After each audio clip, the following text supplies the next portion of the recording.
The following content is provided by MIT OpenCourseWare under a Creative Commons license. Additional information about our license and MIT OpenCourseWare in general is available at ocw.mit.edu. Afternoon. Hope you had a nice weekend. Did you have a nice weekend? Good. Okay. Today we're going to start talking about the motion of molecules. And so we're first going to talk about the translational motion of molecules today and Friday. And then we're going to talk about the internal motion, in particular the vibrational motion of molecules and their rotational motion. That'll be early next week. All right, so first, translational motion.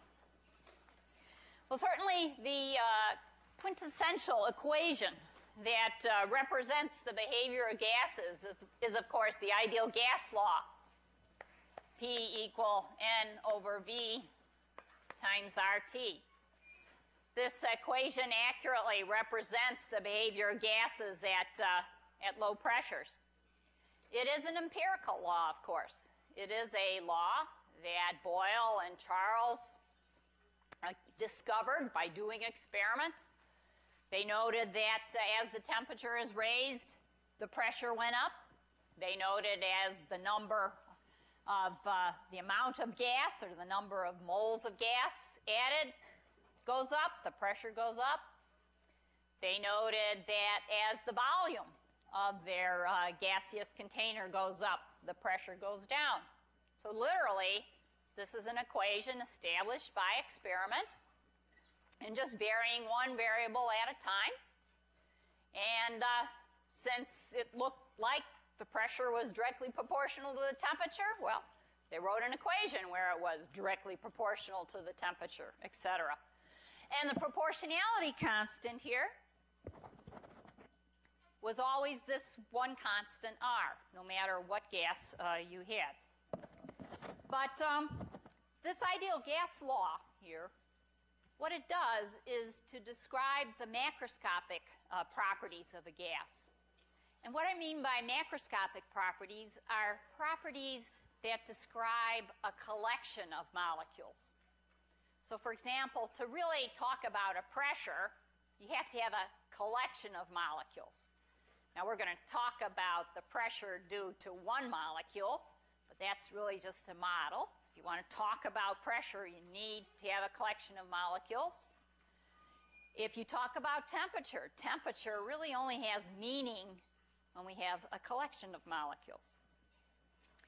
But what we want to understand is what are the underlying microscopic phenomena that give rise to this macroscopic equation or these macroscopic properties. We want to know what's going on in terms of the behavior of the individual particles, the individual molecules that make up this gas. Inquiring minds want to know what the temperature means when we talk about individual molecules. Right? And that's also what Maxwell and Boltzmann wanted to know. They wanted a microscopic explanation for PV equal nRT.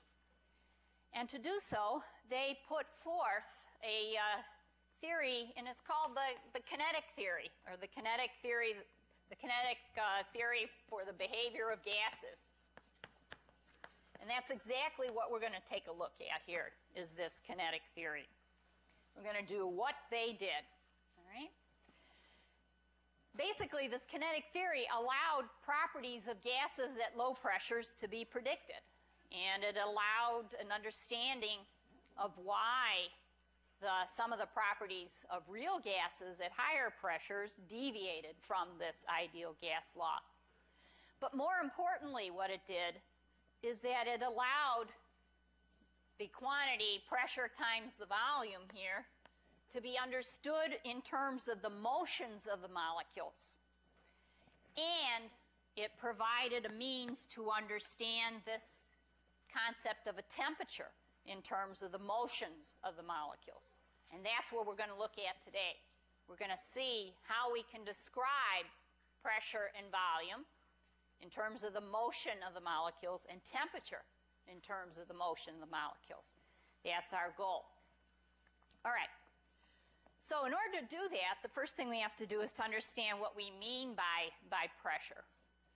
So for example, if you have some gas here in a container, there is some gas, and you're measuring the pressure of this gas in that container. Well, what you're really measuring is the force that the gas exerts on one of the walls of this container. That is, pressure is the force exerted by the gas on one of these walls. So it's the force per unit area that is exerted on the walls of that container. That's what pressure is. Okay. But now, what Maxwell did, and this is 1850, 1855, what he did is that he recognized that he could understand this macroscopic pressure in terms of the individual forces of the molecules when they hit the container. So in other words, he proposed that this gas was composed of these molecules, and that these molecules were moving. That was his proposal. And that when they moved and they hit the walls of the container, well, that was the force that was exerted by the gas. In other words, the force was really the individual forces, F sub I here, of the individual molecules. That total force was the individual force of the molecules hitting the walls of the container. That's what led to this macroscopic concept, the macroscopic quantity of pressure. All right? So that was his idea. Okay, well, if that's the idea, he carried it through now to a prediction. All right, so the idea is this force arises from the individual forces of these individual molecules hitting the walls of the container. Okay, so let's look at what theory he wrote down. Okay.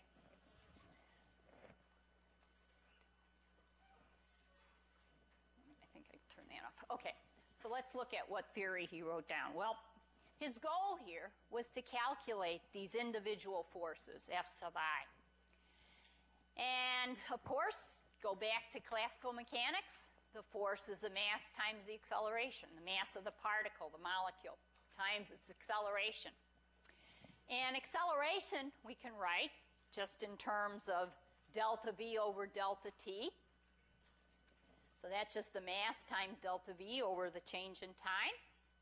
And if the mass is constant here, well, then this numerator, that's the change in the momentum. The change in momentum per unit change in time. That's what this force is. So what we have to do here is we have to calculate the change in the momentum of the wall when the molecule hits the wall. That will be the force of the individual molecule in the wall. Right? That over the time between the collisions of the molecule with the wall. That's the individual forces. That's what we're trying to calculate right here. All right, so let's do that. Let's calculate delta P. The change in the momentum of the wall, the change in the wall's momentum. So let's do it in one dimension first. So here's our box, and this is just a cross-sectional view of that box I drew over here. And this is going to be the wall that we're going to be interested in. All right, the box has a length L. And we got this molecule with some mass M, and it's coming into the wall. It's going to collide with it. And it has some velocity vector V. But let's do it in one dimension, because it's simpler to do it in one dimension, and then we're going to extend it to 3 dimensions in a few minutes. All right, so we're just going to do it in one dimension now. So we're only going to be interested in then the x component of the velocity of this molecule coming into the wall. And we want to know what is the force exerted by this molecule when it collides with this wall. So first we got to get the change in the momentum. All right, so this molecule comes in, and it hits the wall, right?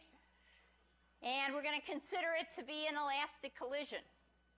So if the component of the velocity in the x direction before the collision is v sub x, then after the collision, it's minus v sub x, right? We've just changed the direction of our velocity vector, not the magnitude. Okay. So the change in the atom's momentum, then, is just the momentum after minus the momentum before. So the momentum after was m times minus v sub x. Momentum before m sub v sub x. So delta in the change in the atom's momentum is minus 2m v sub x. Okay. However, we got to conserve momentum. So the momentum change in the atom plus the momentum change in the wall has to equal 0. And what we want to know is the momentum change in the wall, because we're after this macroscopic quantity pressure.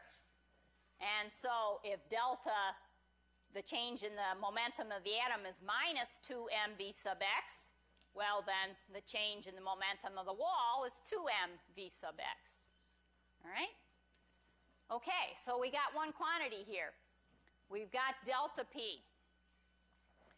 But now we have to calculate how often that momentum in the wall changes due to this molecule's collisions.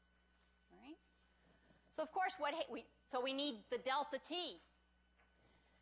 And so what happens here? Well, the molecule comes in, collides, and then it reflects. And the molecule's now going in this direction, where it hits the back wall, and then it reflects. And then ultimately, it comes back and hits the front wall. And what we want to know is, what is the time here between the collisions?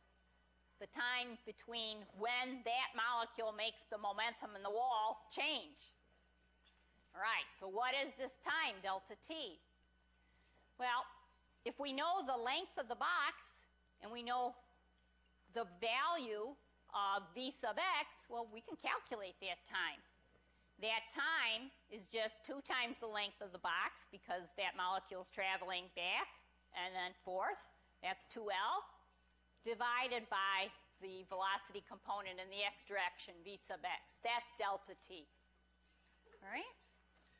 So now we've got delta P and delta T, and we can plug that in and make it simple a little bit.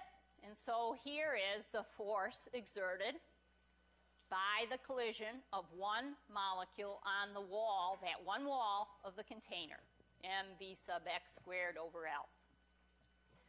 Okay, but we said that Maxwell's idea was that macroscopic total force was the sum of these individual forces. So what we have to do is we got to take the force of each individual molecule and add them up over all the molecules.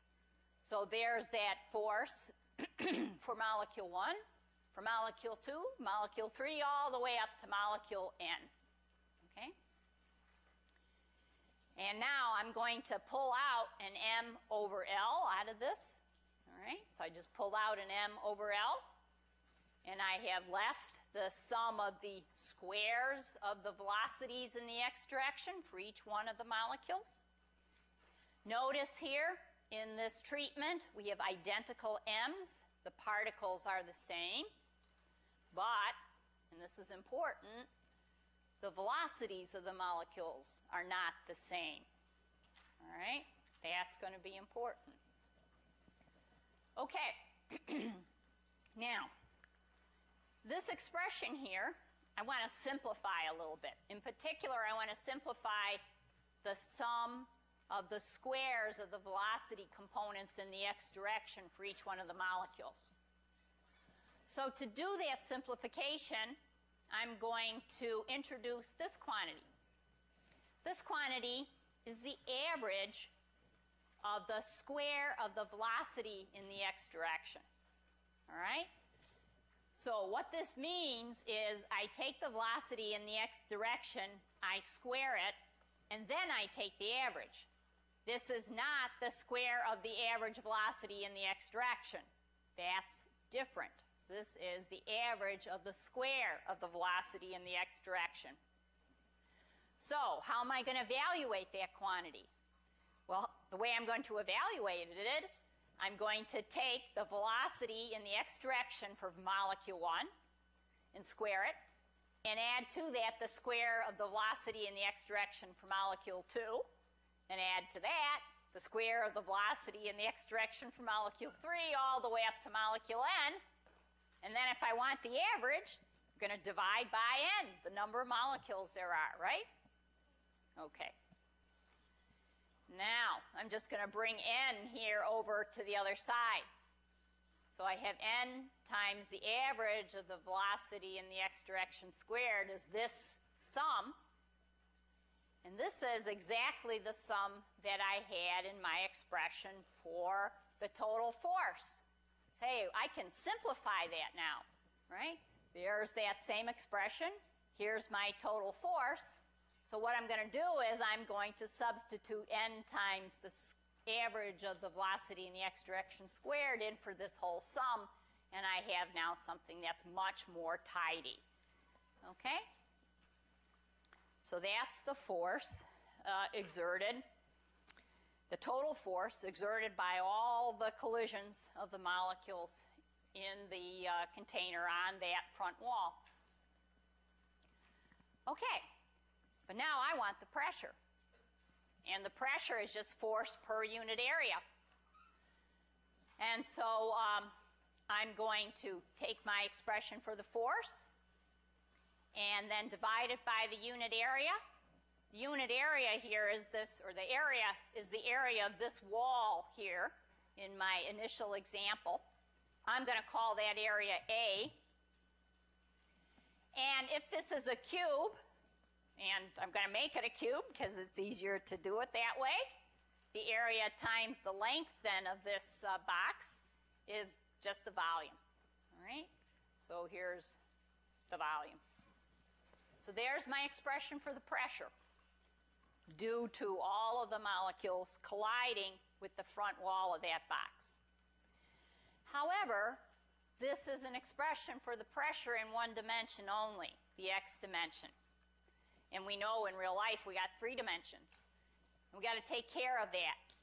So let's do that now. Let's extend this problem to 3 dimensions.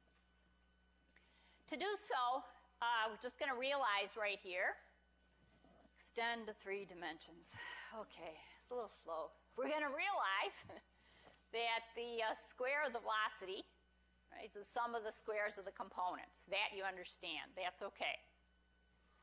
What's not so obvious is this, that the square, or that the average of the square of the velocity is the sum of the average of the squares of each one of the components.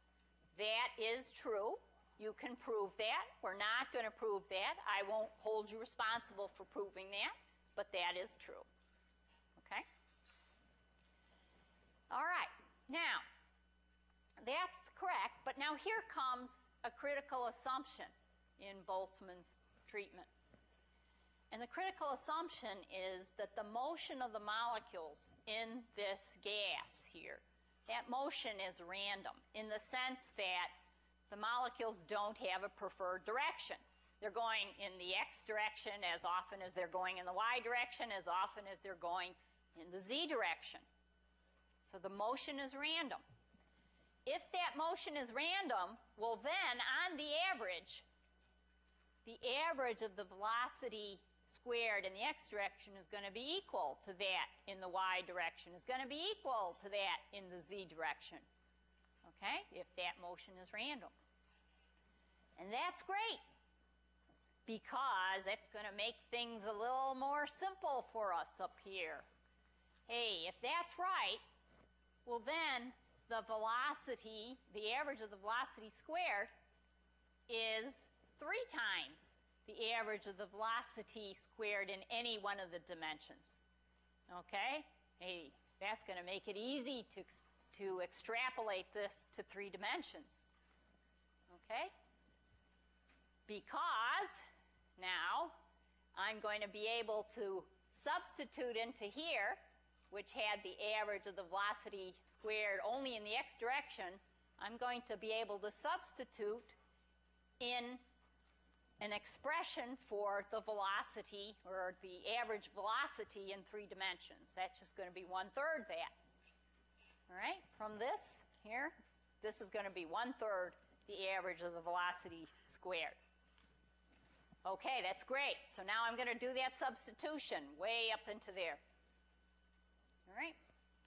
And when I do that, hey, look at this. I have a result. This is the kinetic theory result. We just did exactly what Maxwell did. We have an expression for the pressure times the volume. That pressure times the volume is written here in terms of the average of the velocity squared of the molecules. It's written in terms of the motion of the molecules. For the first time, there's an understanding here of what gives rise to pressure. And that is the velocity or the motion of these molecules hitting the wall. Okay? Hey, that's great. That's the kinetic theory result. But now, Boltzmann also knew from experiment that P times V is equal to nRT, right? That's the experimental result. That had been known already for over 100 years. That's the experiment.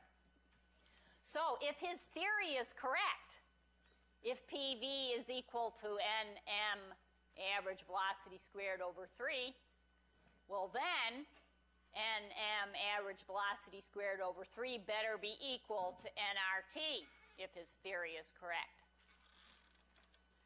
That will give us here a prediction for what the velocity of the molecules ought to be in terms of something experimentally controllable. So we can see if this kinetic theory model is correct. Okay? Okay, so we can solve this for the average of the velocity squared. It's equal to 3 nRT n over m. Hey, we can go in the laboratory, vary T, and see if in fact the average of the velocity squared of the molecules is equal to this expression here, right? That's great. We got a way to experimentally check this theory. And you also see here now a relationship between the velocity of the molecules and this macroscopic quantity temperature. Hey, temperature is related to the motion of these molecules. Okay? Okay, but before we go on, this is kind of a messy expression here. It's got too many n's and m's in it. So let me simplify that a little bit for you. Okay?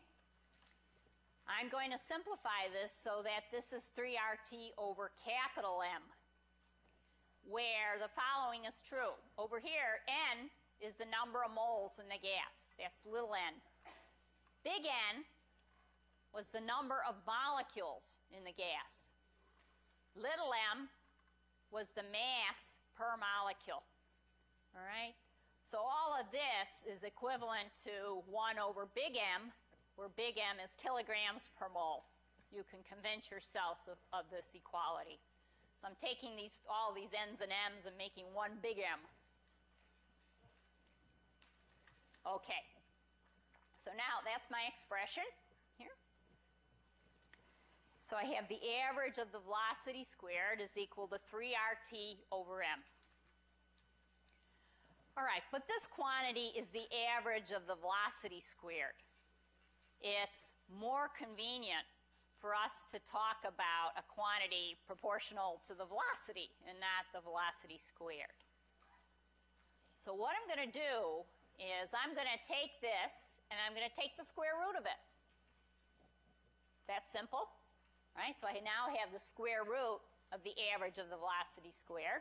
That's the square root of 3RT over m. And I'm going to call that the root mean square velocity. I'm going to put an RMS here in as a subscript for the velocity. It's the root mean square velocity. I wanted to talk about a quantity proportional to the velocity instead of the velocity squared. That's all I did there. That's the root mean square velocity. Okay, but the other big thing about it here is you can see for the first time that now we've got, and Maxwell had, an understanding of what temperature was. Temperature is related to the motions of the molecules. Temperature is related in this way to the speed of the molecules. Those are the two important results. And this kinetic theory makes a prediction for what those velocities ought to be. Okay. But in addition,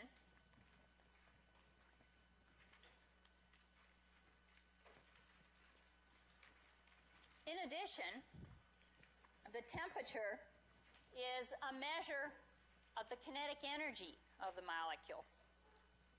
How's that? Well, it is for this reason. Here's the expression we derived from the kinetic theory. And then here is an expression that I just wrote down that says the average energy, the average kinetic energy of a molecule is 1/2 m, where m is kilograms per mole, times the average of the velocity squared. So if I substitute the average of the velocity squared into here, I get 3/2 RT, right? Hey, this is telling us right here that the temperature is also a measure of the kinetic energy of these molecules, okay? So we're getting a microscopic view here of what temperature is. It's related to the motions of these molecules. Now, before I go on talking about this, let me make one big point. And that is that this expression here for the average energy, notice that it's 1/2 m times the average of the velocity squared. It is not 1/2 m times the square of the average velocity. Okay, this is important. The average energy is not the square of the average velocity. Rather, the average energy is the average of the velocity squared. There's a big distinction. This is because the average energy is the second moment of the velocity distribution function. Variables don't always correspond in a one-to-one manner. You don't have to understand that if this is foreign to you, but I do want you to know that this is correct. Okay? Okay. So now let me pick up back here. All right, so what I want you to notice is that the root mean square velocity is got a mass dependence in it. So what does that mean? Well, it means the following. For some constant temperature, say we pick 300 degrees Kelvin, at some constant temperature, the velocity of the molecule is going to depend on its mass, and it's inversely proportional to the mass. So heavier molecules move more slowly. Lighter molecules move more quickly. So for example, helium at 300 degrees Kelvin, hey, it's cruising along at 3,060 miles per hour at room temperature. Xenon, on the other hand, which is much more massive, is moving at a measly 534 miles per hour. There's a mass dependence here. Okay? However, there is no mass dependence to the kinetic energy. Hey, the kinetic energy we saw was 3/2 RT. Hey, you don't see a mass dependence in here, do you? The kinetic energy is only dependent on the temperature. So whether or not you have helium or xenon, the kinetic energy of those molecules is of those atoms is 3.74 kilojoules per mole at 300 degrees Kelvin. Doesn't matter that helium's moving 6 times as fast as xenon. They both have the same kinetic energy.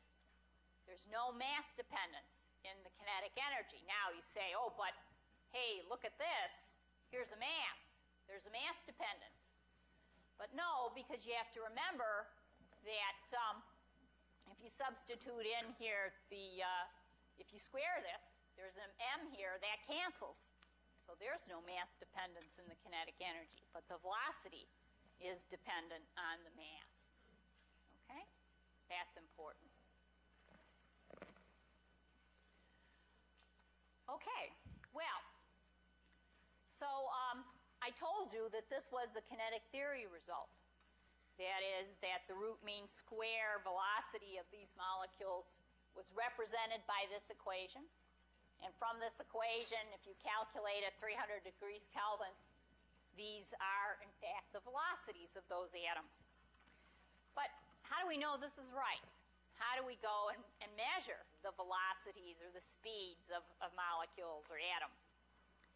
Well, this is the way we do it. It's called a time of flight technique. Are we all on board here? Questions? Okay. So how are we going to do this? Time of flight technique. What we're going to do is we're going to have a little pinhole here that we can open and shut really quickly. So we're going to let out a little pulse of gas. And to measure the velocity of the molecules, we're literally going to measure the time it takes the molecules to fly from where we let them out to some detector. And since we know the distance, hey, we're going to be able to calculate the velocity from that. All right? So the idea is at time t equals 0, we let out a little pulse of gas, and then we start a clock running, and then we just measure how long it takes the molecules to fly from this origin here to this detector. And since we built the apparatus and we know what L is, hey, we can calculate the velocity. All right, time of flight, that's what is done. All right?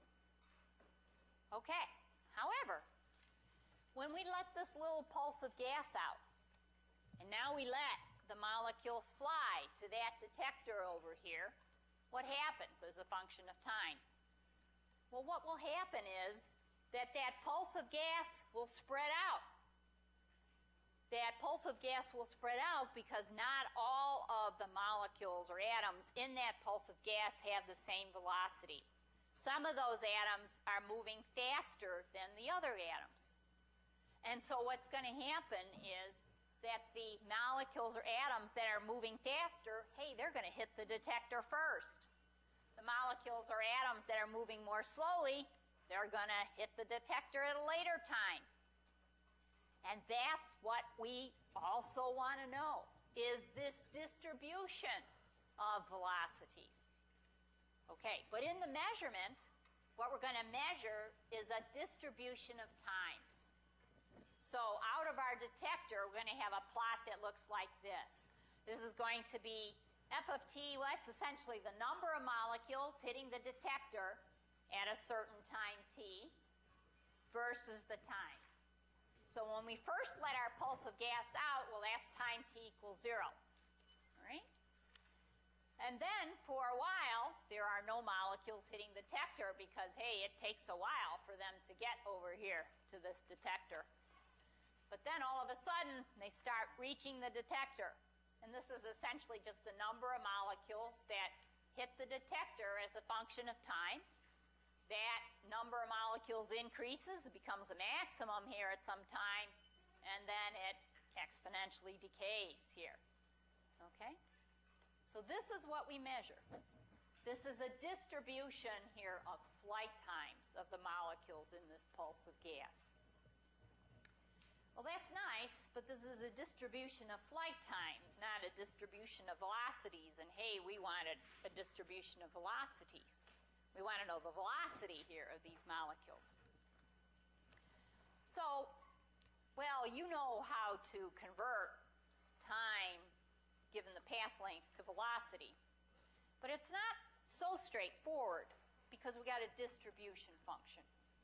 We got a distribution in time, and we want to convert that to a distribution in velocity. We got to change the variable here in a distribution function. So how do we do that? Well, the way we do that, we want this f of t to be an f of v. All right?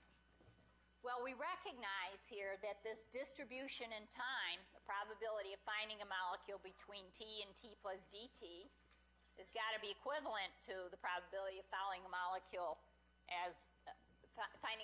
with a velocity between v and v plus dv. Right? But to get from one distribution function to another, for example, if we want f of v, what we have to know is how one variable changes with respect to another. So we need to know what this. We have the distribution function. Just a second. Okay, we have this distribution function f of t, but we need to know how t changes with v. We need dt by dv because we need that. So let's get it, right? I'll tell you why in a moment. Okay, so we know how v changes with t. So we're going to take the derivative of v with respect to t and then turn things around.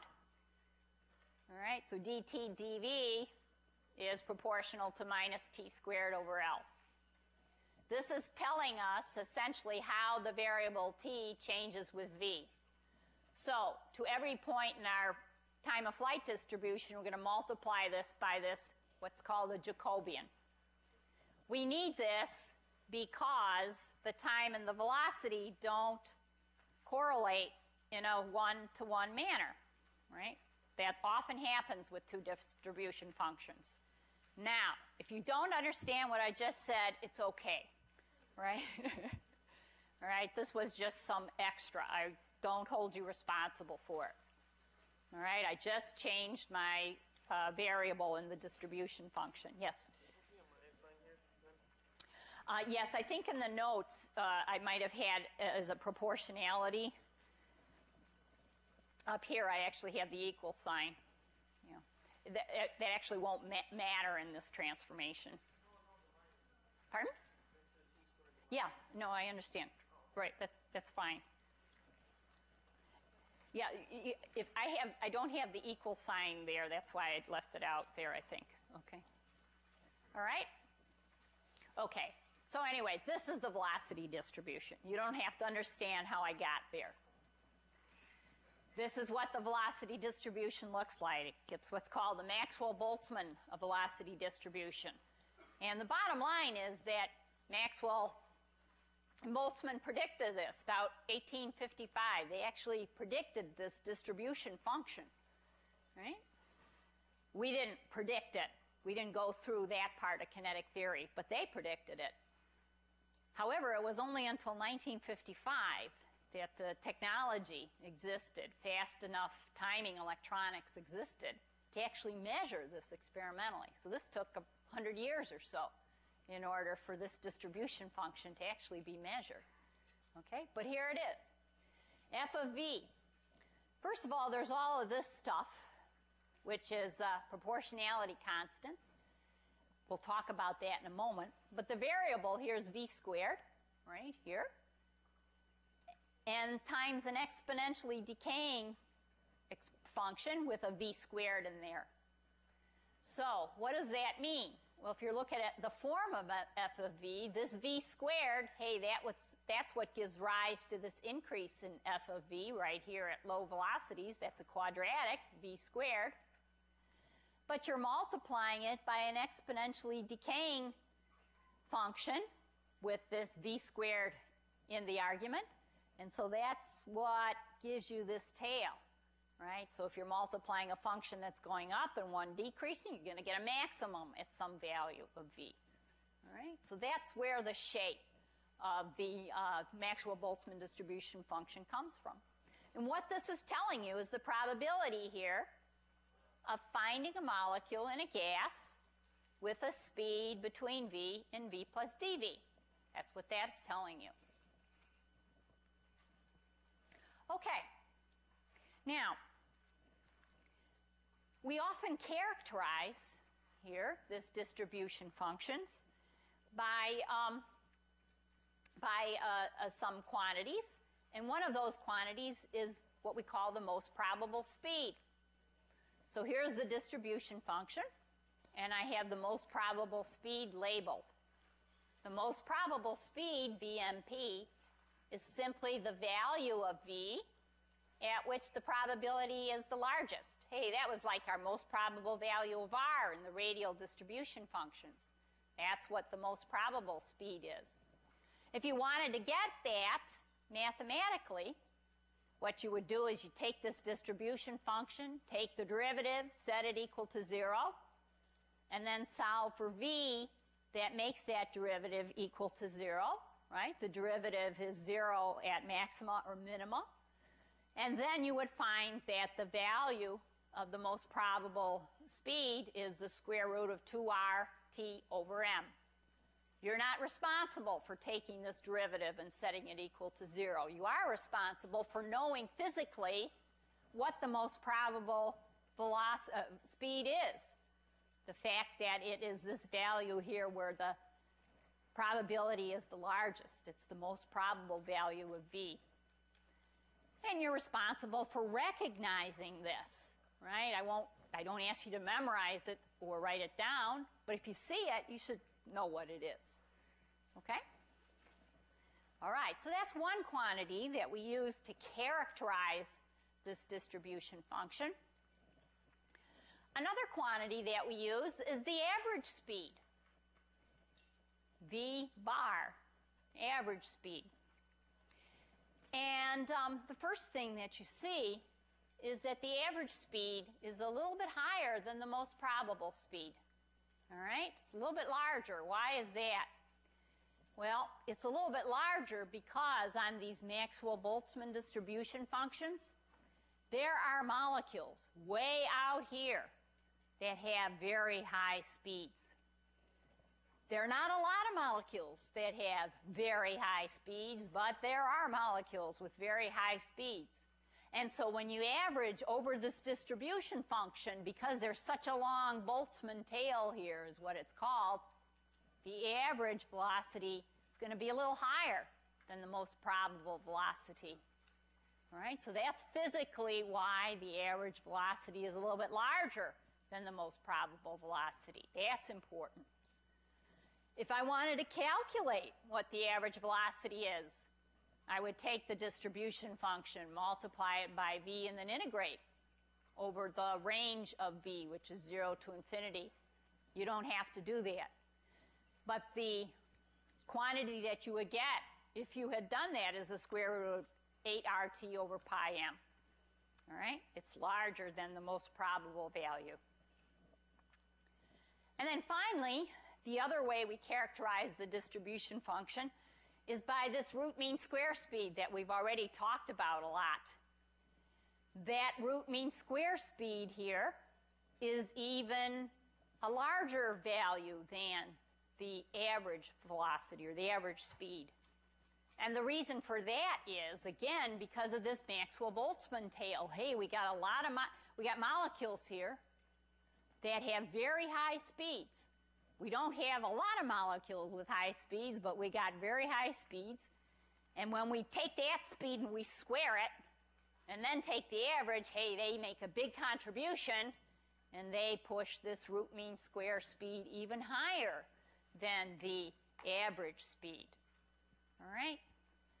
And then again, if you wanted to calculate what that is, you'd take v squared, multiply it by the distribution function, integrate it over all values of v, and you'd get what we got before, the square root of 3RT over M. All right, so bottom line here, for argon at 300 degrees Kelvin, the most probable speed is 353 meters per second. For argon at 300 degrees Kelvin, the average speed is 399 meters per second. And the root mean square speed, well, that's 433 meters per second. So here you can see how these three quantities increase as you go from most probable to the root mean square speed. All right? And in fact, no surprise, if you actually go and measure the argon speeds, distribution function, then evaluate these characteristics, you find that indeed those measurements agree with what Mr. Maxwell and Boltzmann predicted, you know, in 1850, 1855. No surprise. Okay? Okay. Now, back to this distribution function. We saw how to characterize it, but I want to talk about a couple of other parameters that it has in it. It has in it the mass, and it has in it the temperature here. So let's talk about what this distribution function looks like for different masses and different temperatures. That's the general form, but different masses and different temperatures. So let's start by keeping the temperature constant, 300 degrees Kelvin, and now we're going to look at the distribution functions for three different masses. And I'm going to plot that. Here it is for xenon. So what you can see is that xenon, very narrow distribution. Here it is for argon, lighter mass, broader distribution. And here it is for helium, really broad distribution. Well, first of all, you can see that the average speed of helium is much greater than it is for argon than it is for xenon, because we already saw that that was inversely proportional to the square root of the mass. But the other thing to note is how broad the distribution is for helium, right? How broad it is compared to xenon. And that's the general case. The lighter masses have broader distributions. Hey, the helium is so broad, meaning that there are helium atoms here that are so fast that this is the reason why there's relatively little helium and hydrogen in our atmosphere. And that is because at our temperatures, right, there are enough molecules with high enough velocities to escape the Earth's gravitational pull because they're here at the tail end, right?